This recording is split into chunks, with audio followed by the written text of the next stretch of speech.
Hi, and welcome to part 8 of this series about object-oriented programming. In this introduction video, I'll explain two types of initialization blocks, instance and class, and how the instance one can be used in order to solve an issue we still have when creating new objects as demonstrated in a previous version. So what is the problem in that version?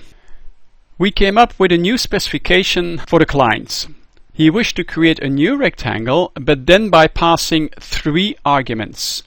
The first 2 represent x and y, and the third one the size, meaning that size should be used for both height and width. In other words, the client wanted to create a square. The requested output would then be the following: rectangle xy 3040, and then the height and the width set to the same value of 300. In order to enable it, we added a constructor with 3 parameters in class rectangle. Now, suppose that that task was given to a new member in a team of developers, not very familiar with Java, let alone chaining constructors. The new team member decides to implement this new constructor by invoking each setter individually, and moreover forgets to increment the count, resulting in output which is not correct. So in the client, we print the counts, then we create an object and a second object using this new constructor. We print that object as well, and then finally obtain the count a second time. Having a look at the output, we note that the first 3 lines are correct, but the last line is not correct. The count should be 2 rectangles created because we created 2 rectangles. Now, if our new team member would have chained the constructors or incremented the count explicitly in his implementation, then we wouldn't have the count problem. How can we come up with an implementation where this new 3 parameters constructor doesn't have to deal at all with the counter and yet will still give us a correct count? The solution: instance initialization block. What is an initialization block? It is a code block without a name. And it's always invoked automatically when an object is created, before the execution of the actual constructor. So, if we were to execute the client code again, what would happen? First of all, the runtime would invoke this constructor, but not yet execute what is inside the code block. Instead, the runtime jumps to the initialization block, executes it, and then executes the code in the constructor. And this invocation of the code block happens automatically. So what is the difference between invoking and executing? Invoking a method or initialization block is when the runtime jumps to that part in the code but doesn't execute yet what is inside the code block. Executing a method or initialization, on the other hand, is when the runtime actually executes the statements inside the code block. For the initialization block, it means incrementing the counter. For the constructor, it means invoking the setters. And this implementation solves the count problem. Now, we're still not happy with this implementation. After code review with the team member, we kindly ask him to chain the constructors, resulting in an optimized implementation. So we still have the instance initialization block, and our 3 parameters constructor now invokes our constructor with most parameters. So we have a chaining constructor, resulting in the same outputs.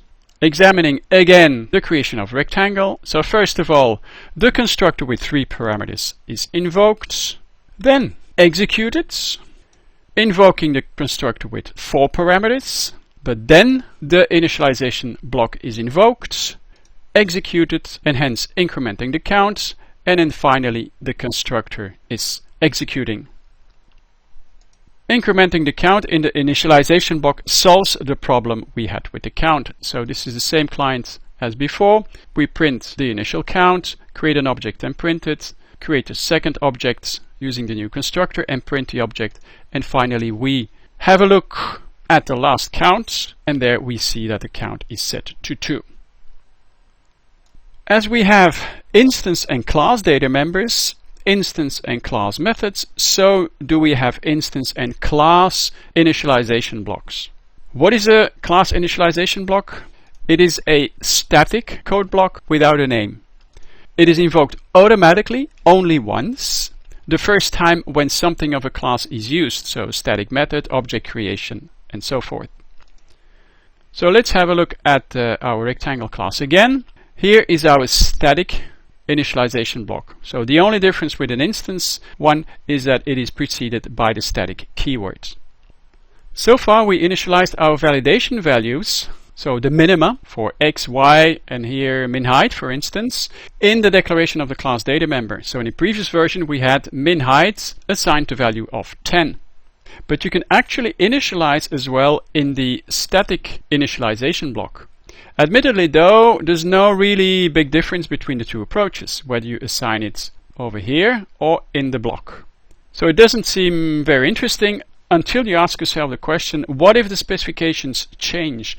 What if the specification for min height is changed to 5 or a week later to 15?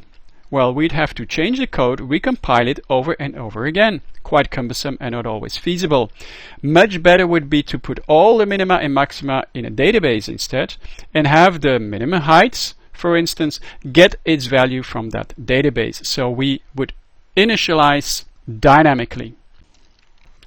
Here's some pseudocode using JDBC, so the Java Database Connectivity Framework, displaying what the idea could be. A few statements to connect to a database and obtain a statement object, then executing an SQL command, select star from limits, and limits would then be the name of the table in which all the values of the minima and maxima would be located. And using the statement object we execute the SQL command, which will fill a result set with data from the database. And out of that result set we obtain the value of the column minimum height, which we then assign to our minimum height class member. Again, this is very basic pseudocode. It's not complete. Exception handling come into play. Instead of an SQL statement, you could use stored procedures or another framework altogether. But the big advantage of static blocks to note here is that you can add code, which you cannot do in the declaration section of data members. If the specification changes, data in the database will be updated, but here there will be no need to recompile the code, making our code independent of specification changes. The difference in the UML class diagram compared to the previous version is that in this version no initial value for class member variables are noted, since that information is not available at compile time. So in version 7, the previous version, the compiler already knew what the initial values would be. So you see it displayed in the UML diagram. In version 8, on the other hand, since that information is no longer available, because we decide to initialize the variables at runtime, so that changes the aspect of our class diagram.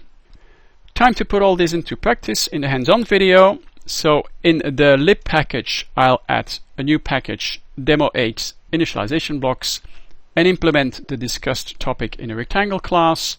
And in the app package, add a sub-package, demo 8 initialization blocks as well, and test the initialization blocks in the clients. As a reminder, why do I always create a separate package per version instead of using Git? Well, in order to keep the focus on OO and nothing else. Everything is in the IDE, and you get an overview of the different steps just by looking at the packages. That's for this introduction video about initialization blocks, and see you in the hands-on video. See you.